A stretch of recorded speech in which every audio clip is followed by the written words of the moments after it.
Beryl Wiseman, editor of the Suburban, back with you on the Suburban Radio Hour with my good friends Anthony Bonaparte, features editor, Mark Lidbetter, sports editor, and Mike Cohen with everything you need to know about entertainment and society news. And now, Anthony. Drum roll, please. Thank you, Beryl. Thank you. Over to you. Thank you, sir. And I understand we have a lovely colleague, one of our lovely colleagues, Our friend, the loveliest colleague, as on the air. Jennifer Cox is on the air. Hello. How you doing, Jen? Good, how are you? Hi, Jen. I thought we had sound effects. Marco's Marco's a bit late tonight. Marco should have piped in with that drum yes, roll. he should have. That Actually. drum roll was just yes, a little... Marco, she's disappointed in you. And you shouldn't, that's... Next week. There we go. He got the Took drum. him a while, but... I put him on the spot. Poor Marco. You, teachers, appreciation. It's the end of the semester, I believe, for those of us who have kids. Those of you who have children. School's finishing pretty soon, right? This is a big time right now to be thinking about teacher appreciation gifts, actually. It came up this week because Beryl called me about something not work-related, and he said, what are you doing right now? I said, I'm preparing teacher gifts, and he said, you are? Why? And so I launched into how I was putting together teacher gifts for all my son's teachers, because there's a lot of people that have a hand in my son's school experience, and you want to just kind of thank all of them if you can. So, but you can't get carried away, that's for sure, because there are a lot of teachers that are integrated throughout his week. So what are we talking about, teacher gifts? Like, what are we talking about here? Why don't you ask her what I suggested? What did you... Ask her. What did Beryl suggest, Jen? Beryl suggested keep it clean. cash in a card, which, you know what?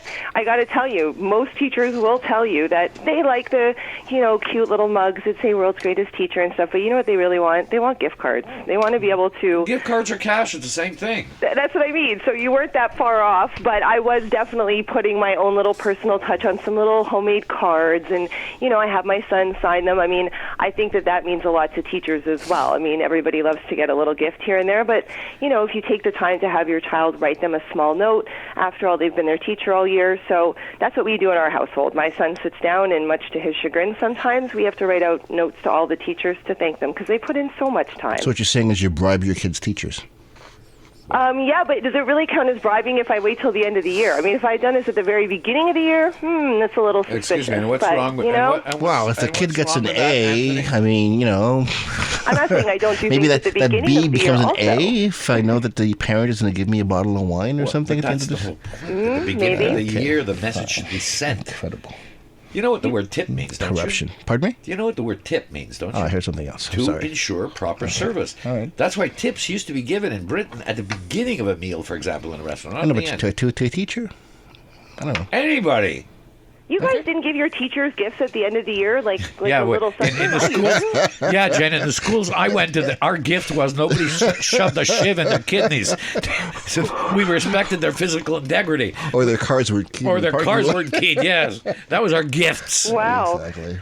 You guys grew up in a Rough neighborhood, time. exactly. Yes, we did. You had a blog post on, changing the subject here, on several recipes for what exactly? Well, Teachers' we appreciation. in our food Magic and drink, mushrooms. we have a food and drink section in the blog section over at thesuburban.com, and every Monday we run recipes. The most recent ones are summer recipes, obviously, and we just ran a piece on some lovely summer fruit salads. So if you ever need some inspiration for your dinner time or snacks, or you're doing some entertaining over the weekend, if you head over to our blog section, we have lots of great recipes in our food and drink section. How do you screw up a fruit salad? How do you what? How do you screw up a fruit salad? I mean, you cut up fruit and put it in a bowl, and You gotta is it have the the right combination of season. fruit, or does one fruit goes in first? You got to watch the acidity with the sweet. Okay. The acidity with the sweet. Yes. Okay, from the chef's corner there. Yeah, it's like wow, Mark. That's right. And there's different dressings. You can kind of put different things on them as well. And Okay. yeah. I put brandy on a fruit salad. I I do. I put that I'm sure on you do. everything. And See, Jennifer says she puts it on everything. Anthony, don't look down your nose. He was trying to, he was trying to get one of these comments that he's like pure. I was like asking what else you put on your. Like on you your, never do anything like that. No, You no, are I'm not not- a hedonist at all. No, not at all. I know you for 30 years, Bonaparte. You can't say I grew that up in a front of Catholic me. family, Beryl. What else do you have going on, Jane? Well, we do have a really cool project coming up in the paper coming soon. We have our Summer Fun Guide where we're going to be providing readers with some great ideas of things that they can do to stay busy over the summer. Obviously, Montreal is a great city to enjoy those summer months, so every week we'll be covering different things that you can do with your kids of all ages, so it's something to look out for sure. Water park? Water parks, yeah. So our first piece will be a checklist for when you're packing for that water park. There's a lot of things you want to kind of remember when you go to the water park. Like towels? Yeah, beyond the towels, yeah, you got to have a few things for a seamless day. When you're bringing kids, you need to be prepared. Wait a minute. I tried to provide a pretty comprehensive checklist if you're heading over to a water park, and there'll be other articles about sites and different attractions to see in the city all summer long. Jen, was Anthony trying to infer? Were you inferring or implying that he had actually been to a water park at any time in his life? I would pay to see you at a water park, Bonaparte. I've been to Going water down parks. the You've been to water parks? I just think it's called Logic Barrel. You- You go to a water at park, what age? you want dry clothes and towels afterwards, right? I understand, but why? I just can't picture your personality at age 6 at a water park. When else did I go to a water park? Let me think. I must have been in my teens. Really? Yeah. That old? With a girlfriend, I think. Long time I see a ago. Suburban That's it, yeah. like family building trip this summer. It wasn't a family water park. It Suburban was family trip to the water park. I'll leave it there. There were water sports involved. Excellent. Okay. Okay, we'll let it slide for now. Ooh, good one. Oh, Mark saves the day, as usual. Thanks a lot, Jen. Thanks, guys. Pleasure always. In our most recent feature section, Dr. Mitch offered some tips on tips for sickness-free summer fun. Whether you are staying home or traveling abroad, for example, always take all your medication with you on board the plane because sometimes things can happen to your baggage. Can you believe that? True. Taking enough. Shocking. I know. I apparently things can happen to your baggage. It goes to another city, comes in a few days late, so have your stuff with you on you. Take enough for the entire time you'll be away because sometimes your plans might change. Leave the drugs in the original packaging in case you need more stuff like that. Which drugs?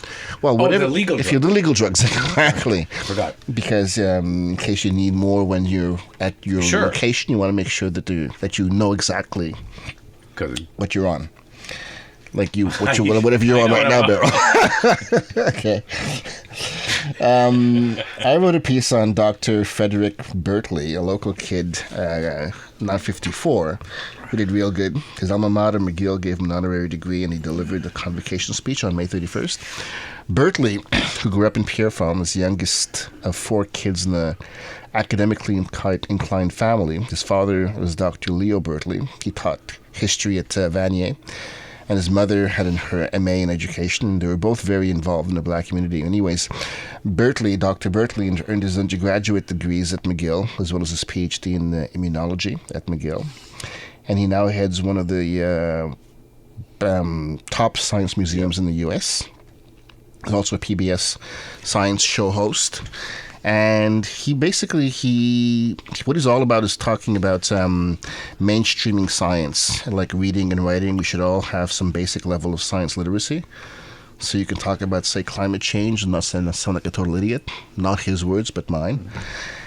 He's also about making science and science education and careers in science interesting and accessible to all and inspiring the next generation of scientific minds, including kids from minority groups that are underrepresented.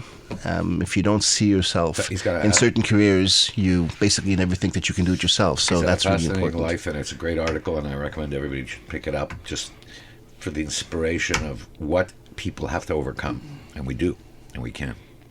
That's it. Thank you, sir. This is Suburban Radio Hour, and we're going to be right back with Mike Cohen and a very special guest. But first, CJD Traffic.